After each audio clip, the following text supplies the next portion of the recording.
Simran Kaushal welcome you all in today's episode of Science Simplified only on Bharata First.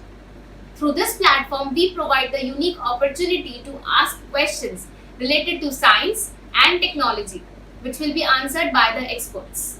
Let your curiosity out and ask questions through a form whose link has been provided in the description box below. Do make use of this opportunity. Now, I would like to introduce to a science expert, Dr. T.V. Venkateshwaran, who is here with us to answer the questions sent to us by our viewers last week. Dr. T.V. Venkateshwaran is a senior scientist at Vigyan Prasar, New Delhi. He is also founder editor of the India Science Wire. He writes regular columns on the developments related to science, technology, and society. So, the first question for today is,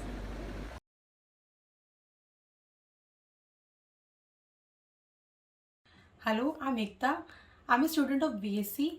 My question is, what is Project 75 India and what is its significance in India's defense security? Thank you. Very interesting question. So let me start with a presentation. I mean, some images, so we'll get it. See, at present, India has a certain number of submarines. Project 75 India is to do with augmenting the submarines for Indian Navy. Okay.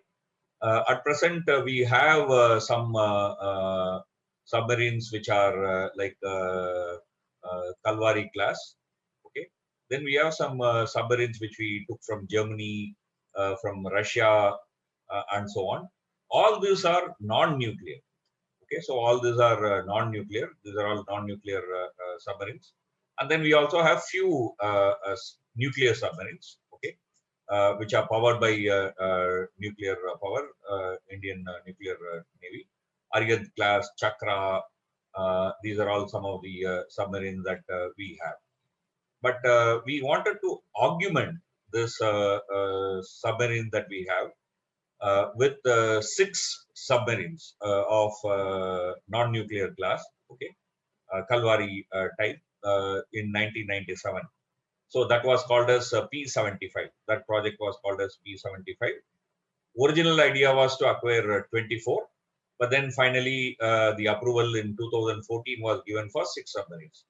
Okay, so out of these six submarines, currently five have come into existence.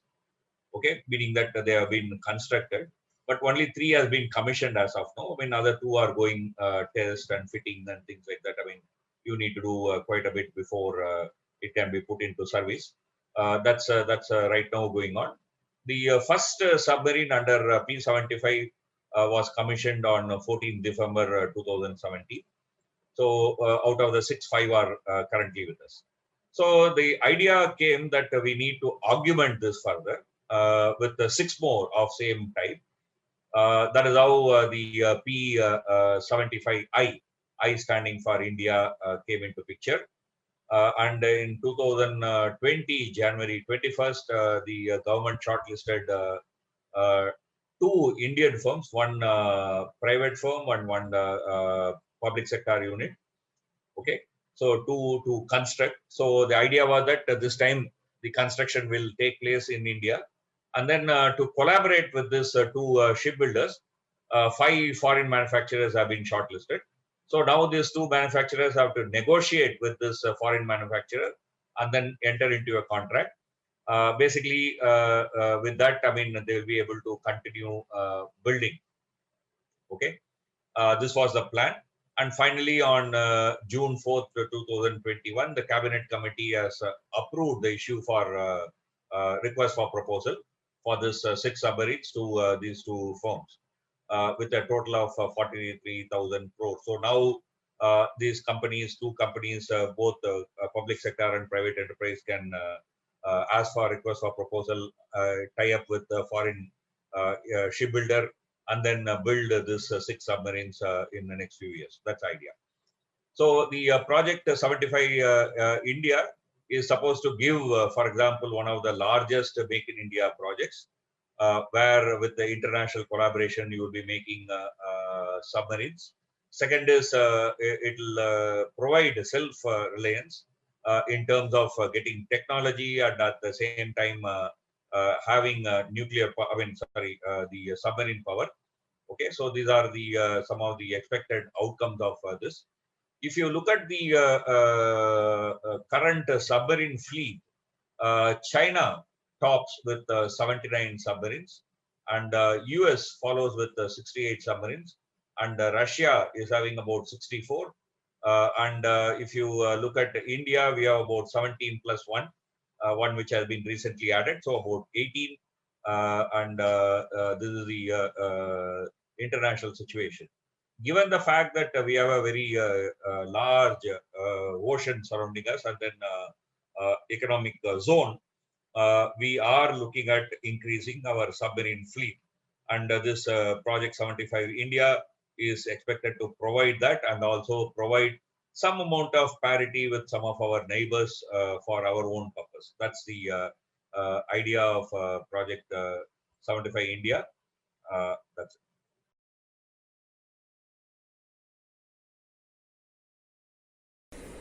Namaskar. My name is Samruddhi Sunil Mahajan. I am a pharmacy graduate and I am currently preparing for UPSC Civil Service examinations. My question is, what is the LIGO project exactly? What is the physics behind it and how does it work? Thank you. Yeah, very good question. I mean, it's a very interesting and important project in which India is getting into a major way. LIGO essentially means that it's a laser inframeter gravitational observatory, gravitational wave observatory. That is the LIGO or LIGO. There are two ways people pronounce it. That doesn't matter. It's okay. I mean, we can choose the way we want. Laser inframeter gravitational wave observatory. So there are two concepts here, laser inframeter and then gravitational wave. So we need to understand both if you have to understand this. So let me start. Basically, it's like a L-shaped observatory with it's a very huge structure. I mean, as you can very clearly see here, it's a huge structure. So first, let's start with the gravitational wave. Okay, so suppose let's assume the two massive bodies, let's say like two neutron star or two black holes, are rotating around each other. Then what happens is that it creates a gravitational wave in the space time. I'm sure you would have heard of this word called space time. You can imagine the space time as, I mean, if I reduce the four-dimensional space time into a two-dimensional image, you can imagine the space time as some kind of a rubber sheet. Okay, so a massive object you can imagine as some kind of a huge iron ball sitting on that the rubber sheet. Now let's imagine a condition. Let's assume, for example, that sun suddenly vanishes, meaning that all the mass is completely vanished. It can't happen, but assume that it happens. Or maybe let's say the sun is completely turned into energy. There is no mass. The distance between sun and earth is about 8 light minutes, meaning that it's going to take 8 minutes for light to come and reach earth from sun.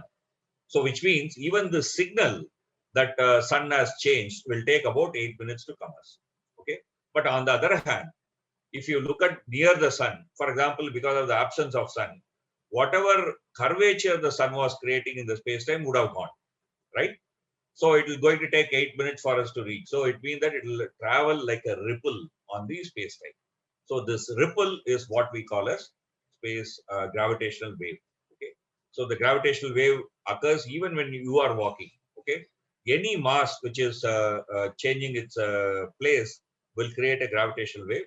But then the gravitational wave that your walking will create or my walking will create, even earth going around the sun will create, will be so feeble that it's not easy to detect. Okay, so it will be not able to detect.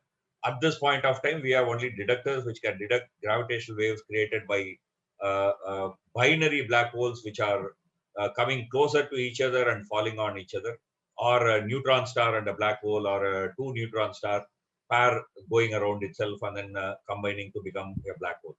Only that kind of very situation where big ripples are created, big gravitational waves are created that we are able to detect with our current detectors. So before we go to understand the second part of that thing, laser interferometry, we need to understand this part. There is something called constructive interference and destructive interference.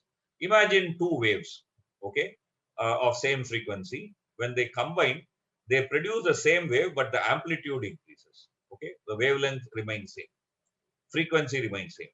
Here you look at this. When it is a dip, here also it's a dip. When it is all a tuff, it's also a tuff. So basically, the valleys and hills match.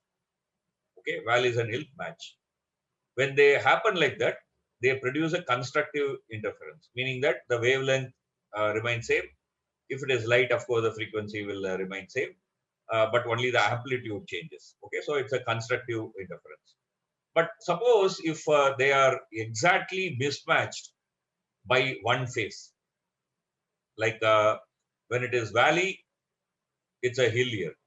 When it's a hill, it's a valley here. Exactly mismatched. Then what you will have will be a straight line, no wave. Okay, the wave will be completely destroyed. So in between, you can now come to know that there'll be difference in the way between this and this. The wide ranges will happen when the phases are not exactly matching. So this is what is called as interference. Okay. So what happens is that in this L-shaped structure, there is a light source, laser source. So the laser goes here. There is a mirror here, which is partially reflecting. So it will reflect one in this side, one in this side. Okay. And then this will come back, and this will also come back. So when they come back, and here also there'll be a thing. So in the detector, you detect whether the waves are constructively interfering or destructively interfering. Okay. So in a normal situation, you have arranged it in such a way they are destructive. Okay. So no signal is detected. Okay. So you have adjusted the distance in such a way and also the wavelength of your laser in such a way that there is a destruction. Okay. But if there is a gravitational wave, because of the ripple, the wave when they travel through this arms, okay, the arms will the size will get reduced and expand. So it will get reduced and expand. Because of that, the distance between these two will change. Because the distance between these two change, the phase will change. Phase of the light waves will change. They won't exactly match, right? So because they don't exactly match, there'll be a constructive interference. Because of that, you will find signal. Okay, so that's how the interferometer works. Basically, it's an instrument to detect gravitational wave, right? How much will the distance vary? Okay, how much will this distance vary? The distance will vary in a sense, like for example, if the distance between Earth and Sun varies by a centimeter, you should be able to detect. That's a level of accuracy that you are doing here. So it's not a very simple, easy job. Okay, so when that gravitational wave comes, okay, so the gravitational wave will have specific characteristic. So when they are in going around each other, you will have waves like this. When they are almost touching each other, that is banging each other, you will have a wave like this. And when finally they have become one single object, you will have a wave like this. So from this, you detect that what has actually happened. That's what you do with the signal that you are getting from a gravitational wave. Okay. So this is how, for example, at the place where you are trying to find the interference will look like. I know people will go with this kind of a suit, basically because number one, inside it's a very cooled, plus you have to keep it dust free. Okay. And of course, if you stay inside, you cannot measure. Even your breathing will disturb this. So you'll have to go out, you have to allow it to stabilize for some time before you can start measuring. Okay. So it's a very, very sensitive equipment. In India, we are going to also be part of this LIGO project. Already these two are in operational. This has also come up. This is all under current second generation, which are coming up. India, we are starting to build. We have cleared this project. So this project will soon take place. Okay, so India will also be part of this gravitational wave observatory. When you have more observatories in different places in the world, then you will be able to pinpoint the location very clearly and also get signals much more clearly so that you can understand much more deeply what's happening in when two black holes come near each other or two massive bodies come near each other. Okay, this is what gravitational wave observatory does.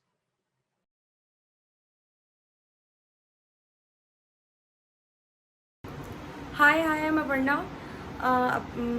My question for Science Simplified section is, what is the role of India in ITER project, and how being a part of ITER project can help India in the future? How the advancement in this project can help India? Thank you. ITER is International Thermonuclear Reaction Reactor. Okay, it's a instrument that is being built in France. This is based on the idea called fusion. Okay, suppose if I take H3 tritium and H2 deuterium. So basically, it's a hydrogen. So you know that hydrogen has one proton. Okay. So what I do is that if I add one more neutron to the proton, okay, I get an isotope of hydrogen called deuterium. Okay. If I add two neutrons, then I get an isotope called deuterium. Okay.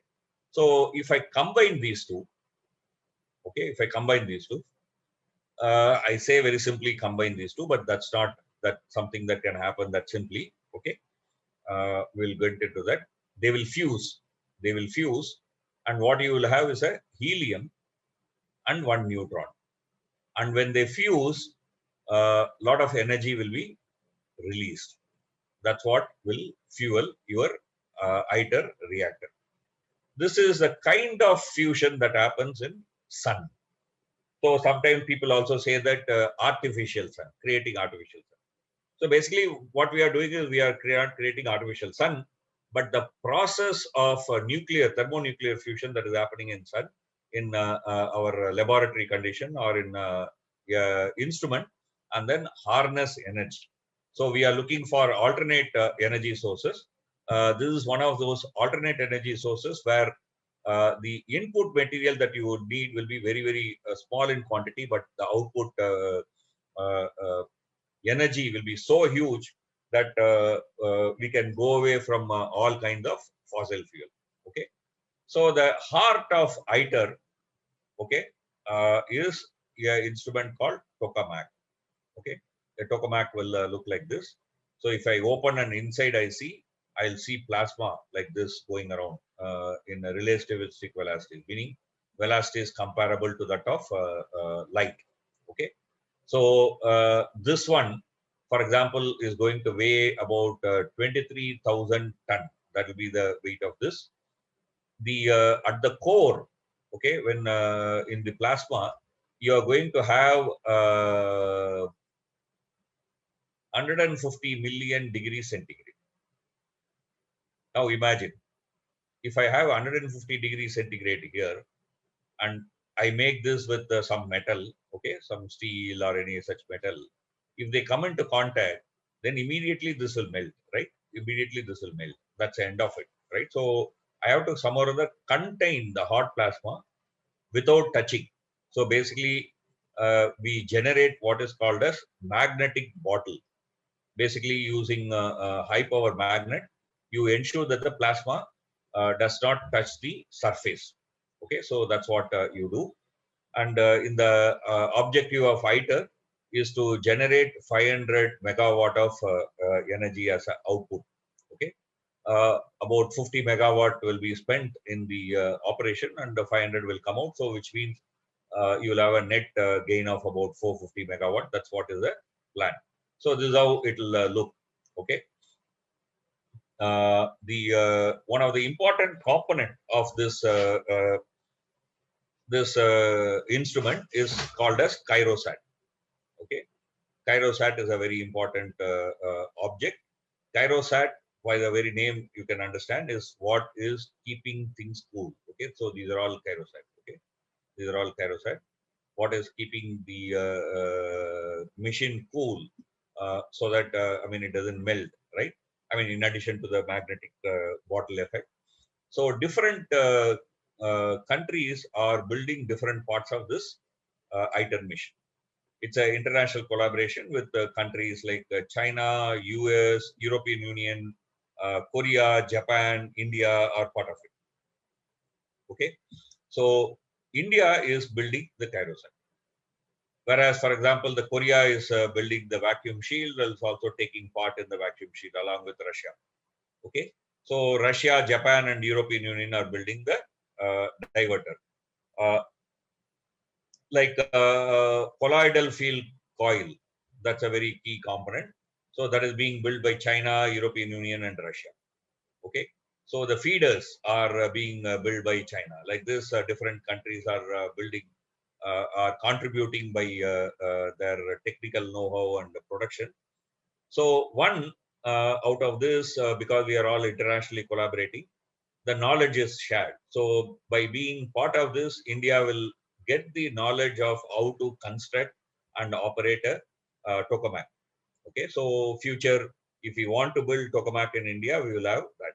Second, in the whole process, we will have a human resource. Okay, human resource which will know how to build this kind of a tokamak that will be available with us. That is what we are anticipating in this program.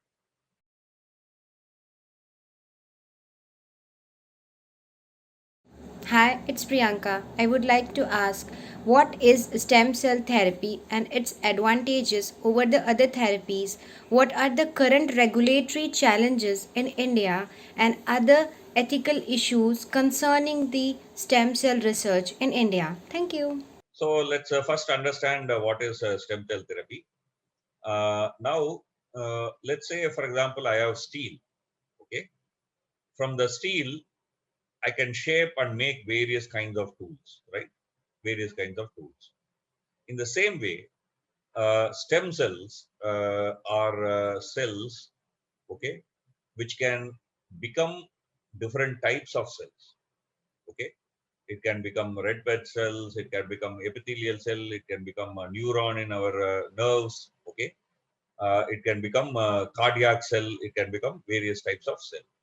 So a stem cell, if we give it the right kind of prodding, can become one of the 220 different types of cells in our body. Our body has around 2000, so as 220 different cells. Okay, like for example, kidney cells are different from heart cells, which are different from lung cells, which are different from brain cells, and etc. Right? So there are about 220, and a stem cell can be prodded to become any of them.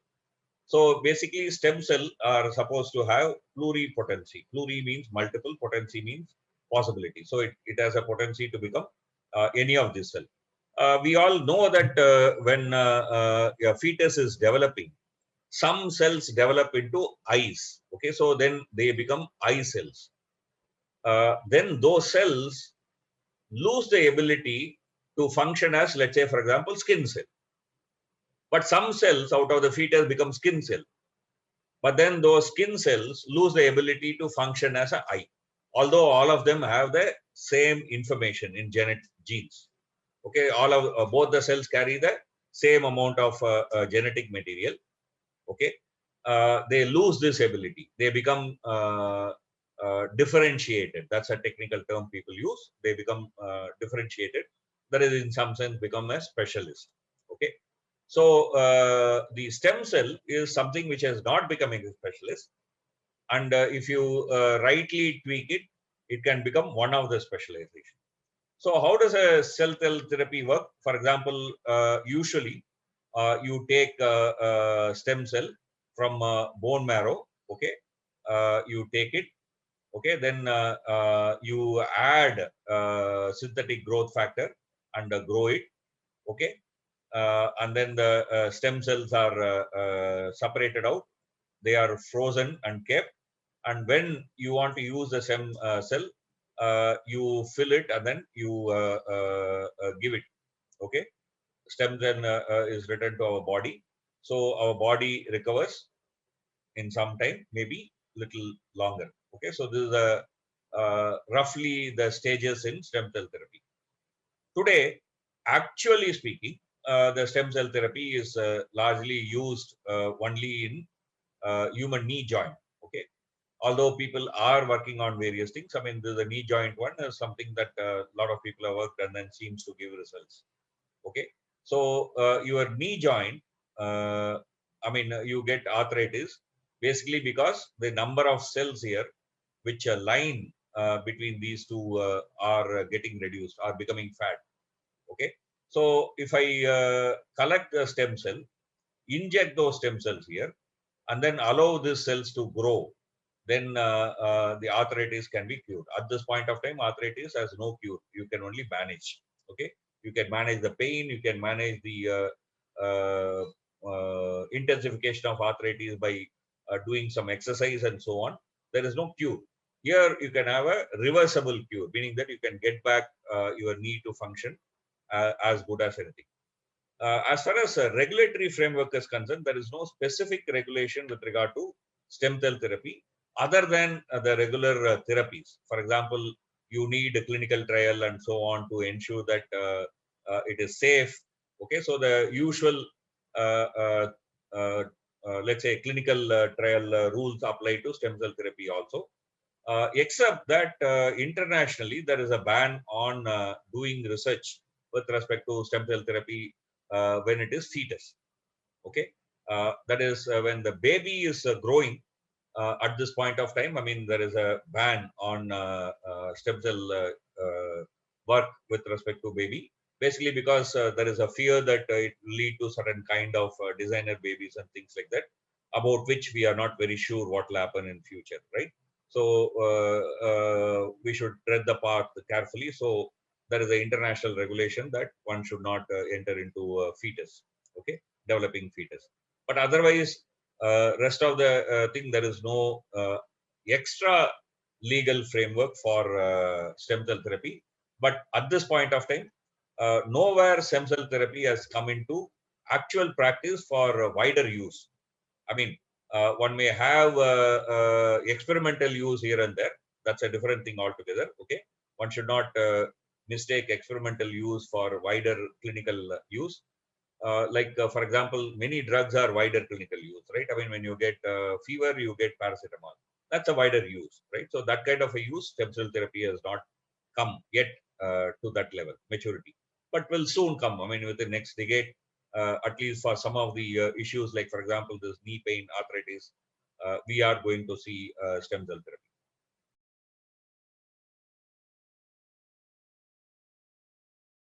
Hello, I am Tashvi Kaushal. I am a science student planning to pursue engineering.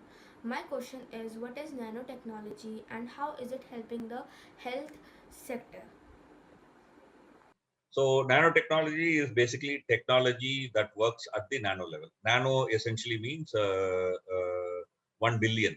Okay, so 1 billionth of a meter is nano.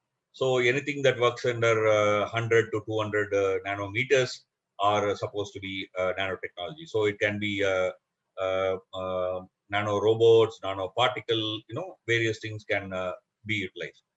So let's first understand how does a nanotechnology work. I mean, let's look at, for example, lotus leaf. Okay, lotus leaf is never wet. Okay, so even if it goes in water, the water are in droplets. Okay, even a small water is a droplet. Okay, it never spreads and wets the lotus leaf. Why? Okay, so if you look lotus leaf through a very powerful microscope, okay, what you see is a nanostructures. Okay, nanostructures here, right? This kind of nanostructures. So if the same nanostructure, if I see sideways, this is how it looks like. So there is a bump, okay, then there is a valley, there is a bump, and there is a valley, and there is a bump. And this as hair-like structures, okay, which are wax coated.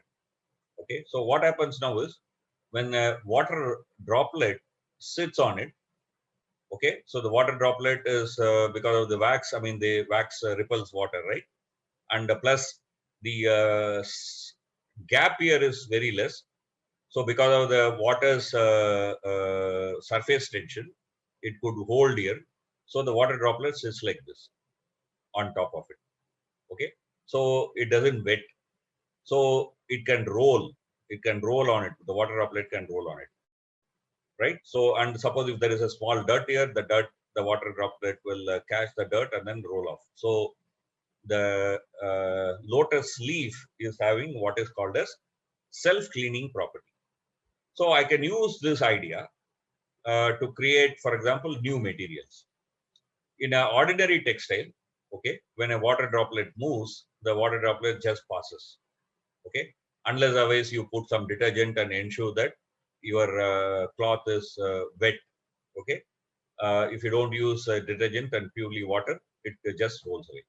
But suppose if I treat that cloth fiber, the ordinary fiber, and then I put nanoparticles of titanium oxide.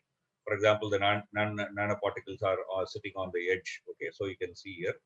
Okay, then I also, I mean, this is one kind of fabric I can create. In the same fabric, I mean, if I use a PTES molecule, then I construct a new kind of fabric. Okay, so this, then what happens is that the water droplet sits on it like a drop, like a lotus leaf. So I get what is called as a lotus leaf effect. So then I create what is called as a self-cleaning textiles. So when the water rolls on it, it carries the dirt and then rolls away, because it has structures, nano structures, very similar to that of a lotus leaf. Okay, so this is what happens in nanotechnology.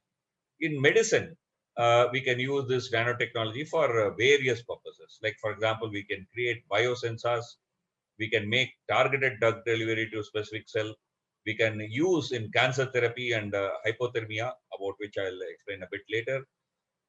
It can be used for magnetic resonance image enhancement. People are also working whether one can use single cell study and biomanipulation. That's something that people are talking about, and diagnostic tools. So these are all various things that can be used. So things like, for example, magnetic nanoparticle, okay, polymer nanoparticles, all this can be used for various purposes. So let's look at, for example, the thermal ablation. Okay, so in the thermal ablation, we create a nano shell which has a metallic outer layer and a silica core. Okay, so this nano particle is created. This selectively is attracted to cancer cells. Okay, so then these nanoparticles are attracted to the cancer shell, not the not the normal cells, not the healthy cells. Okay, so when so they get attracted and they are absorbed by the cancer shell. Now, if I send near infrared light, that is basically if I heat, then because of the heat, the cells die, but the healthy cells don't die. So basically what I can do is that I can target cancer cell and use infrared ray to destroy the cancer cell. So this is called as thermal ablation. This is working with the nanoparticles.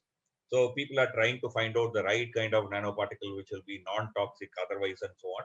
At this point of time, studies are happening in vitro, meaning that in a test tube or a petri dish, and for example in test animals like rat. Okay, so currently that's what is happening.